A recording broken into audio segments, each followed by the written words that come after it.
రాష్ట్రంలో బడుగు బలహీన వర్గాలు మైనార్టీల వర్గాల కోసమే ఏఆర్ఎస్ పార్టీని స్థాపించానని ఏఆర్ఎస్ పార్టీ వ్యవస్థాపక అధ్యక్షుడు జంజనం కోటేశ్వరరావు తెలిపారు. గుంటూరు నుంచి ప్రారంభించిన యాత్రలో కాకినాడ జిల్లా తూరు నియోజకవర్గం కోటనందూరు మండలంలో మీడియాతో మాట్లాడుతూ ప్రజా ఎదుగుదల యాత్ర పేరుతో మైనార్టీ వర్గాల అభివృద్ధి కోసం పోటుపడేందుకు మా ఏఆర్ఎస్ పార్టీ స్థాపించామని, రాష్ట్రం విడిపోయినప్పుడు వనరుల సమపోర్చనపై దృష్టి పెట్టకుండా వారి రాజకీయ పార్టీల స్వలాభానికి చర్చించారని, నిరుద్యోగము ఎక్కువగా పెరిగిపోయిందని, అన్ఎంప్లాయ్మెంట్ ద్వారా ప్రజలు దుర్భరమైన జీవితాల్ని అనుభవిస్తున్నారని, అలాంటి వారి కోసమే పార్టీని ప్రారంభించామని, రాష్ట్రంలో ప్రతి ఒక్కరూ సంపన్నులు కావడమే మా పార్టీ యొక్క ఉద్దేశమని పార్టీ వ్యవస్థాపక అధ్యక్షులు జంజనం కోటేశ్వరరావు తెలిపారు. ఏదైనా ఇబ్బందులు ఉండకుండా ఉండటానికి మళ్ళీ కౌలు కూడా సంవత్సరానికి 10,000 రూపాయలు ప్రతి రేషన్ కార్డుదారునికి వేద్దాం. ఎందుకంటే కౌలు డబ్బులు ఖర్చు పెట్టుకుంటారు, పని చేసుకుంటారు, తింటారు, ఏం పొదుపు చేసుకుంటారు. ఈ సొంత భూమి రైతు 10 ఏళ్ల 10 కోట్ల ఆస్తి పనులు అయ్యాయి. ఆ విధంగా మేము ఇంకా ఆలోచన చేసి మన అధికారం రాగానే మన 5 కోట్ల మంది ప్రజలు ఈ రాష్ట్రంలో వాళ్ళు ఆర్థికంగా ఎదగాలి. ఆంధ్రప్రదేశ్ ప్రజలంటే ప్రపంచాన్ని జయించే స్థాయికి ఎదగాలి. అంత టాలెంట్ ఉంది మన వాళ్ళకి. టాలెంట్ అనగదొక్కున్నారు కొంతమంది ప్రభుత్వాలు. అందుకని టాలెంట్ ఉండటి ఎదిగేలా చేయటం కోసం ఈ పార్టీ స్థాపించి కష్టపడి పనిచేస్తా ఉన్నాం. ఎందుకంటే నేను ఎన్నో రకాల చూస్తా ఉన్నా మన రాష్ట్రంలో అందరినీ అక్కడక్కడ అడుగుతా ఏంటో మన పరిస్థితి అని. చాలా మంది కూడా అన్నారు, నాకు చాలా బాధ వేసింది. ఏమంటే యాప్ లోన్ తీసుకొని కట్టలేక 5-6 సార్లు కట్టినా కూడా ఇంకా కట్టమని ఇంట్లో చదువుతాను బెదిరితే సూసైడ్ చేసుకున్నారండి అని చెప్పాను. వాస్తవాలు ఆలోచించా. నేను ఎంక్వైరీ చేసినంత వరకు ఆలోచిస్తే ఎస్సీ, ఎస్టీ, బీసీ, మైనార్టీ పిల్లలు మాత్రమే ఉన్నారు ఎక్కువగా. అంటే దీన్ని బట్టి ఏం ఆలోచిస్తుంది, అసలు ఇది ఎవరు నడుపుతున్నారు? ఈ వ్యవస్థను ఖండించాల్సిన బాధ్యత ప్రధాన ప్రతిపక్షాలకి అధికార పార్టీలకు ఉందా లేదా? అందుకని ఇలాంటివి కూడా చాలా సున్నితంగా ఆలోచించి మనం అన్ని అరికట్టేసేసుకొని నిజంగా పేదవాడికి న్యాయం జరగాలి. న్యాయం జరగాలంటే మనం అన్ని ప్రశ్నించడానికి ఒక ఆయుధం కావాలి. ఆ ఆయుధమే ఆంధ్ర రాష్ట్ర సమితి ఏఆర్ఎస్ పార్టీ. ఏఆర్ఎస్ పార్టీ ఓటేయండి, మీరు కోటీశ్వరులు అవ్వండి, మీతో పాటు రాష్ట్ర ప్రజలందరినీ కోటీశ్వరులు చేయండి. ఇలాంటి యాప్ లోన్లు అన్నీ కూడా అరికడదాము. ఎక్కడ కూడా ఈ డ్రగ్స్ అలాంటివి కూడా లేకుండా మంచి పాలన. ప్రజలు ఆంధ్రప్రదేశ్ ప్రజలంటే చెప్పాం కదా కూడా, అలాగే ప్రపంచాన్ని శాసించే స్థాయికి ఎదగాలి. అంత మేధావులు ఉన్నారు మన ఆంధ్రప్రదేశ్లో. కానీ టాలెంట్ ఉండవాళ్ళు ఉన్నట్టు ఎదగనిద్దాం. అందుకోసమే ఎస్సీ, ఎస్టీ, బీసీ, మైనార్టీలు సీఎం పదవి చేయాలి. ఎప్పుడు ఒకరికే సొంతం కాకూడదు అనే ఆలోచనతో ముందుకు వెళ్తున్నాం. జై హింద్, జై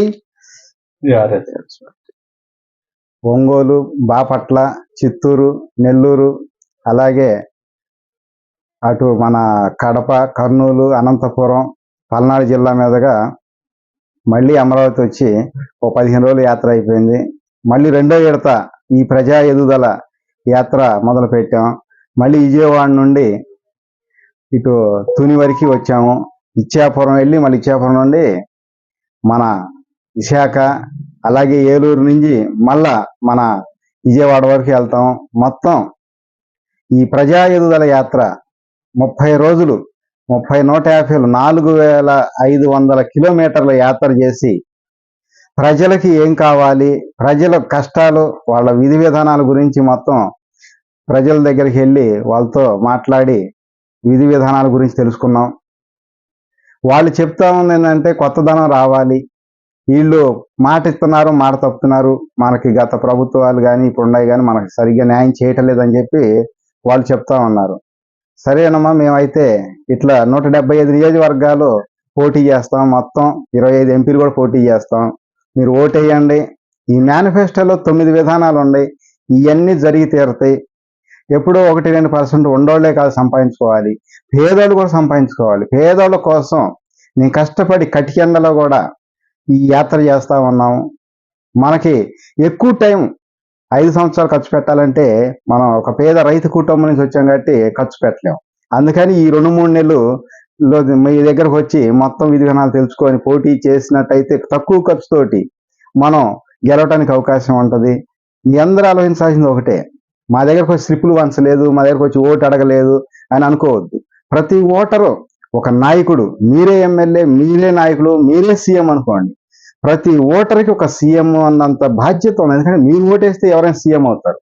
అందుకని చెప్పి ప్రతి ఒక్కళ్ళు కూడా ఓటేయండి. ఏఆర్ఎస్ ఆంధ్ర రాష్ట్ర సమితి పార్టీ ఓటేయండి. ఈ పార్టీని గెలిపించినట్టయితే మీరు కోటీసులు అవుతారు, మీతో పాటు ఈ రాష్ట్ర ప్రజలందరినీ కోటీశ్వరం చేస్తారు.